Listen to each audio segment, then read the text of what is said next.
teacher, one of the most important things that I've really learned is that we come to each other not to fix each other, but to connect. I'm Nina Galway, and I am the director of the Ohana program.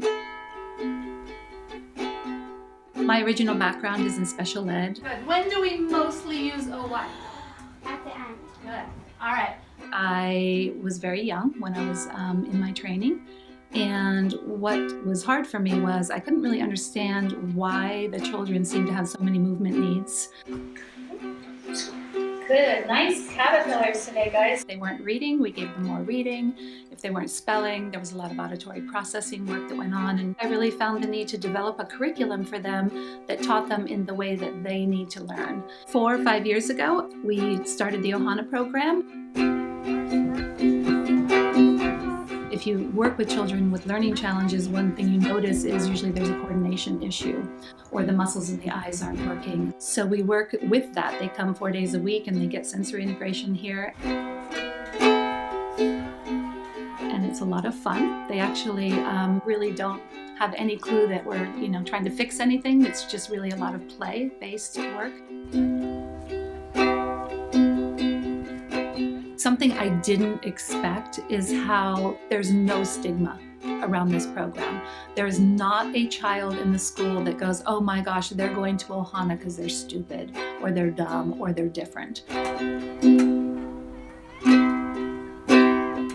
What we've done, just even as a culture, as a school, is gone, everyone is different. And what we tell them is it's just like in nature. Like nature has no interest in everything being the same. I actually take the kids out on the walk. The first day they come to Ohana, it's like, can you find a tree here that is like the next one? You can't. There's no way. And so we even go and look at the same kind of tree and they see the differences. And I'm like, there's no interest here in seeing this.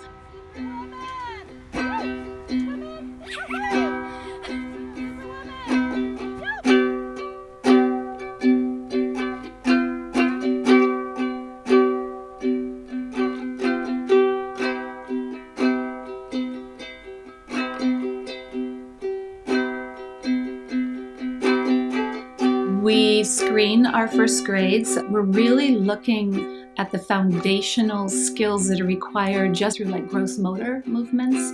You're looking at, has a child actually gone through the developmental movements that are necessary in the younger years to actually create the maturity in the brain to do the things that we're asking them to do. When they come into the program, they come in second grade, and I have them 4 days a week. And then we begin to really, what I call it is putting the bricks in place.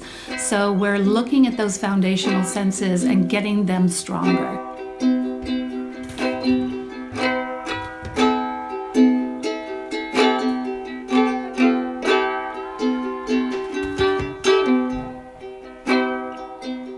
What's so wonderful to see is to watch them make progress, and it's not because you're drilling them for hours and hours on something they don't understand.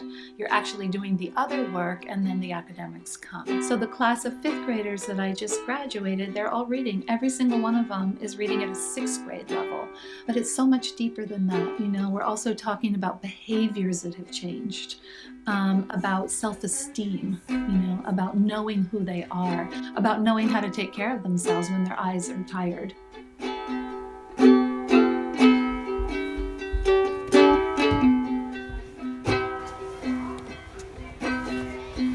Really, this school was built on enthusiasm.